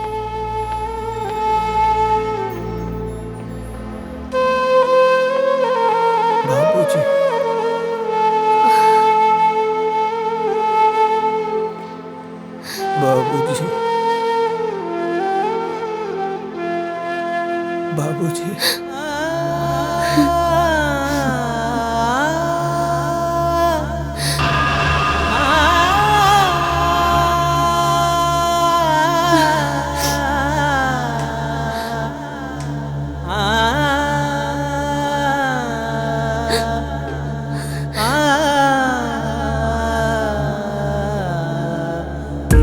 हाँ जी, अरे रहुआ चिंता ना करी, हो जाई। हाँ हाँ, नमस्ते, बैठिए।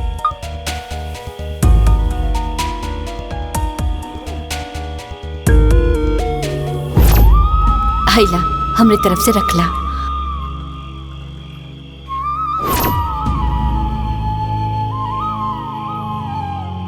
एके बेचे के बा।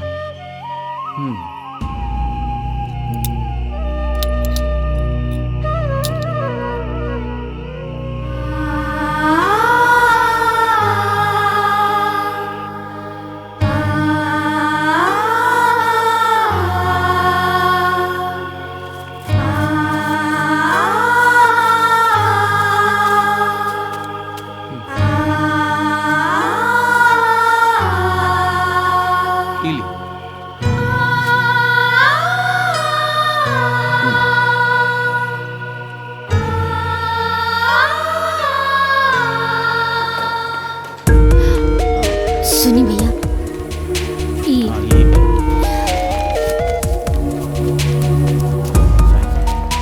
डॉक्टर साहब 20,000 जमा करे खातिर कहले रहलन।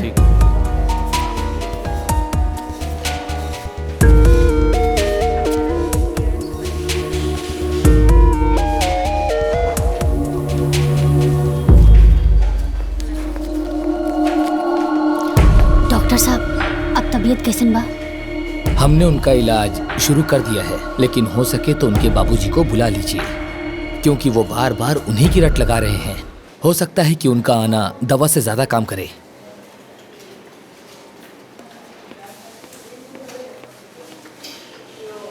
बाबूजी,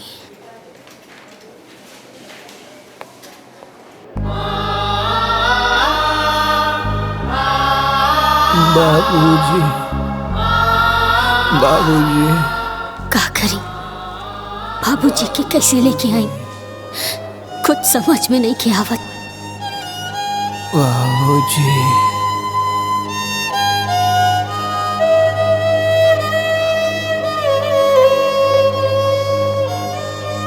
बाबूजी।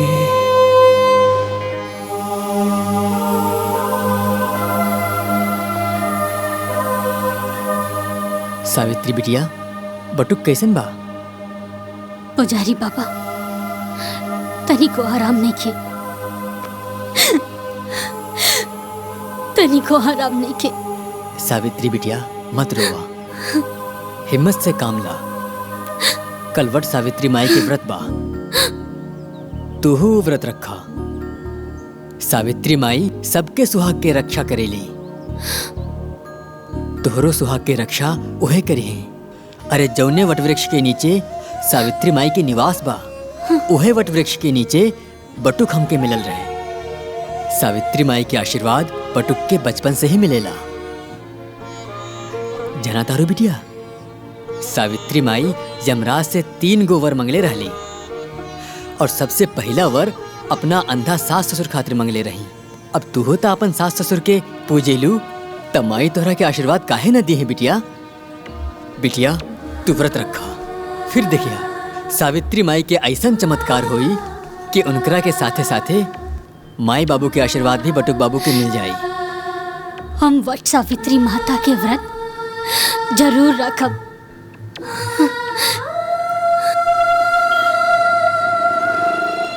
घर में दू गो बेटा बा, अपने मेहरारू के साथ टीवी देखत रहिए, अपने माई बाबूजी के साथ अस्पताल ना आ सकेला। आज हमार बटुक होत ना।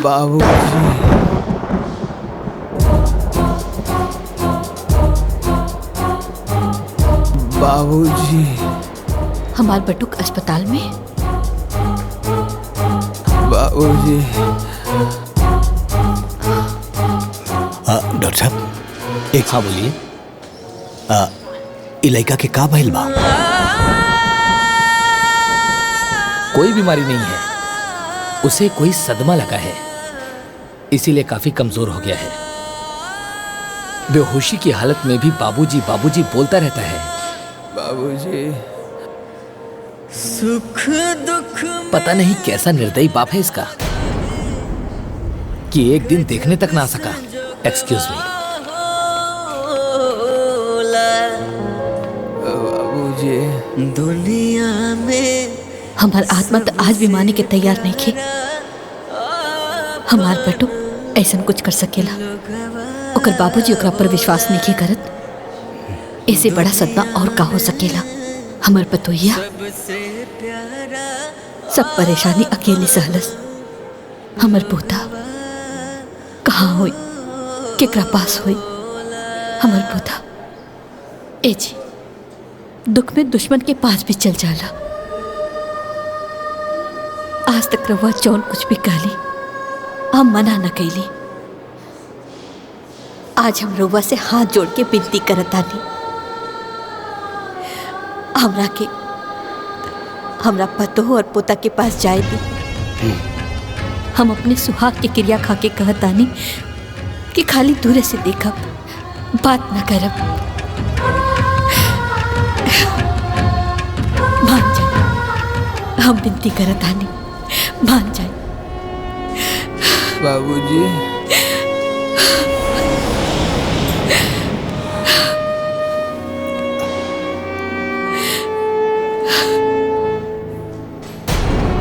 बाबूजी।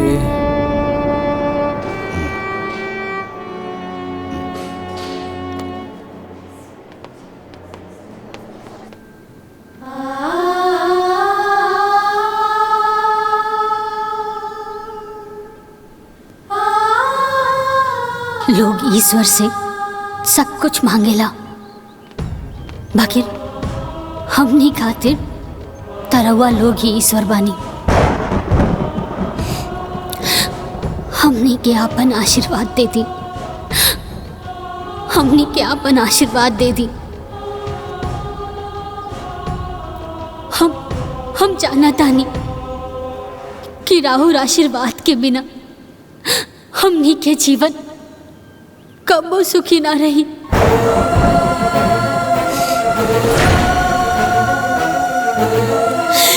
कबो सुखी ना रही।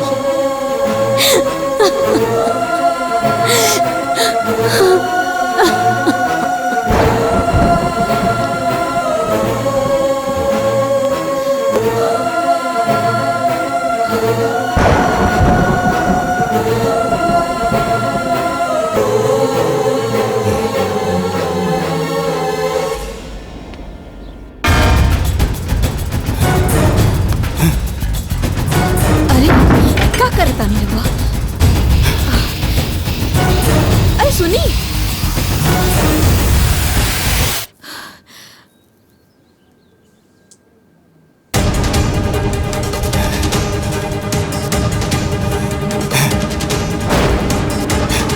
क्या करता है? ओंकार, अशोक। बाबूजी। है आज ही घर घर ना अदालत हो, और ये अदालत में वो जहर वाली केस के फाइल खुली और बारी बारी सबके बयान लिया जाई। अस्पताल में सांस जोड़ जोड़ के जौन लड़का जी रहल बा, हमार नाम ले रहल बा। घर में होकर पत्नी मंदिर में भगवान के जगह हमार तस्वीर लगा के पूजा कर रहल बिया। हमरा के भगवान मान ले बिया। उ लइका और ओकर पत्नी हमार जान ना ले सकेले। हमरा के पूरा यकीन हो गइल बा ये दुष्कर्म तू ही लोगन में से केहू एक कैले बा। हम 3 ले गिनती गिनब, फिर जे आरोपी होगी वो सामने आ जाए, ना तो ये माचिस के तिली जला के हम पूरा घर जला दे। हमरा साथे साथे पूरा परिवार जली और मरी। बाबूजी, बाबूजी ऐसा मत करिए बाबूजी। दो, बाबूजी बाबूजी रुक जाइए बाबूजी।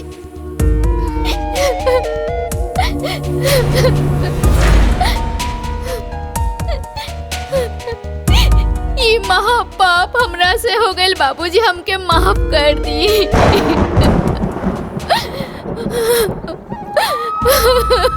माफ कर दी।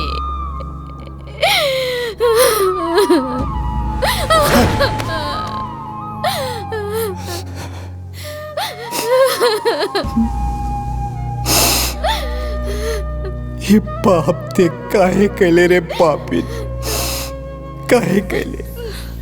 बाबूजी हम लालच में आ गए रहनी।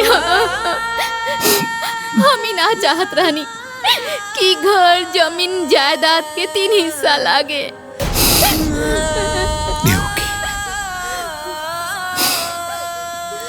हम जज रहनी,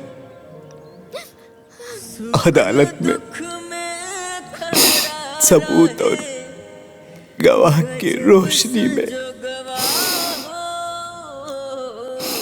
कौनो गलत फैसला न लेनी। बाकी पता न कैसे अपना ही घर में, अपना ही परिवार में गलत फैसला सुना देनी। अब पहले ही बहुत देर हो गई बा, अब और देर ना करी, चली। अब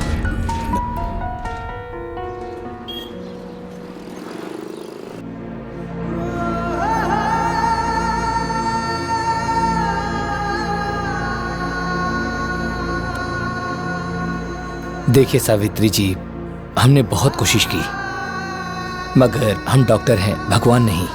इनके पास समय बहुत कम है, इनको घर ले जाइए। अब इनको मेडिकल नहीं, कोई चमत्कार ही बचा सकता है। I am sorry. डॉक्टर साहब, हाँ, डॉक्टर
माई, आज हमहू तोहार व्रत रख ले बानी।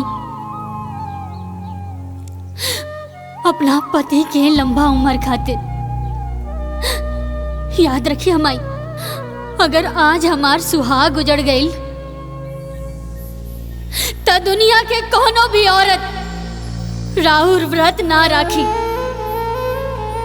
माई, माई तू तो चल गई यमराज के पीछे पीछे, पुत्रवती और सदा सौभाग्यवती के वर पा ले लो। आज ही सावित्री रउआ से उहे वरदान मांगतिया। आज हमार पति के प्राण बचा के हमरा के सदा सौभाग्यवती के वरदान दे दा माई। मन चित लगाई के सब करता वरदान दे दा माई, वरदान दे दा माई। सावित्री मैया कदामर सुहागवा वट सावित्री मैया कदामर सुहागवा वट सावित्री मैया। हमरा के वरदान दे दो माई।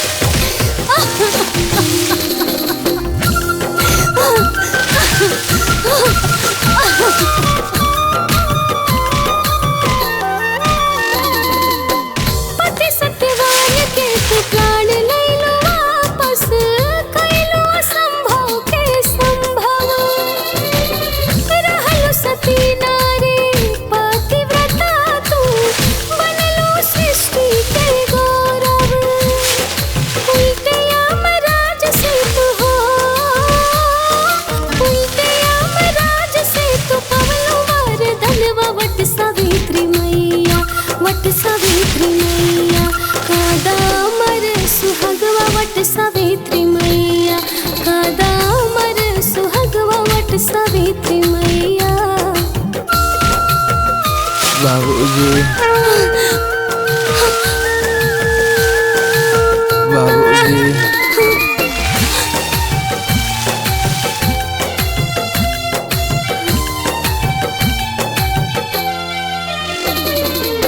सास ससुर पहले अखिया की ज्योति है मैया तोहरे करनवा हो गइले अमर कहानी तोहार पूजे लागल जहनवा परग परग चाली हो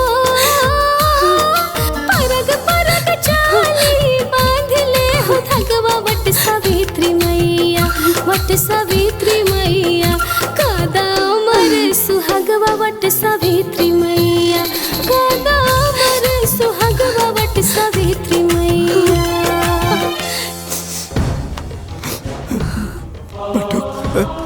बाबूजी बाबूजी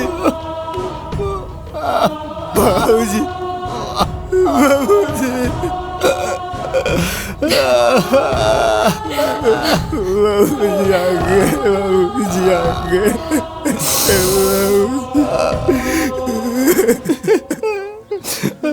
बेटा अच्छा बुरा पहचाने में हमरा से बहुत देर हो गई, हो सके तो हमरा के माफ कर दो बेटा। ना बाबूजी ना,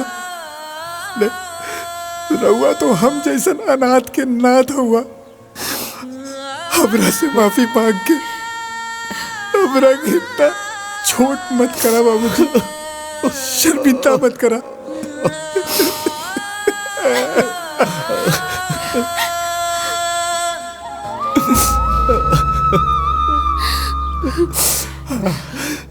बहू हम तोरो बहुत बड़ गुनाहगार है।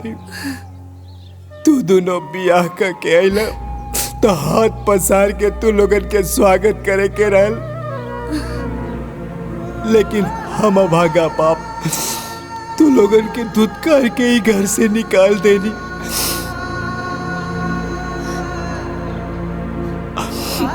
हो सके तो हमरा के माफ कर दा बहू। बाबूजी राहुरी हाथ माफी मांगे खातिर ना, बल्कि हमेशा सदा सौभाग्यवती रहा के आशीर्वाद देवे खातिर उठे के चाहिए। आशीर्वाद दी हमरा के। खुश रह बहू, खुश रह।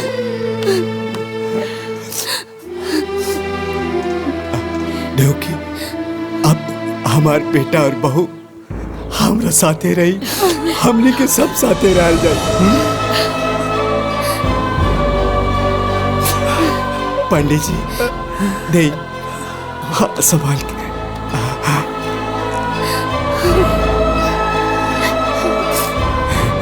हमरा घर के चिराग। बोला वट सावित्री मैया की, वट सावित्री मैया की।